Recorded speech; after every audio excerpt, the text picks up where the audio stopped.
Cousin है, ਉਹਦੇ ਬੇਟੇ ਦੀ शादी हुई 15-20 दिन पहले।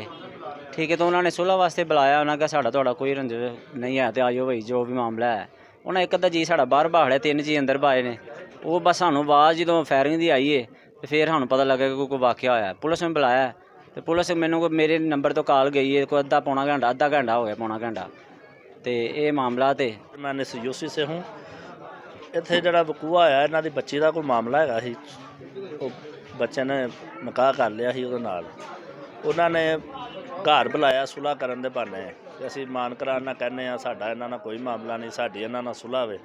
वो घर आए ने 5 जी, बच्चे दा वालद आया, उहदी वालदा आई है, बच्ची नूं नाल लै के आए ने। अगों उहदी खाला दा बेटा ही एक ते वालद सी उहदा, नाल 1-2 नामलूम। उन्हां ने अंदर बुला के धोखे दे नाल उन्हां नूं मौके ते फायरिंग कीती है।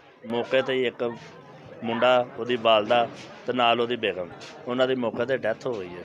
इलाका मौजूदीन आए ने, उन्होंने आके देखिया, 112 नूं कॉल की। बहुत ज्यादती हुई है, जुल्म होया वे। जुल्म दोवां तरफों ही है तकरीबन, उन्होंने भी गलत किया, उन्हें भी गलत किया। ज़्यादा ही पूरा इलाका इस गम दे विच अफसुरदा है, ते नजायज़ होया, ज्यादती होई, नहीं होनी चाहिए।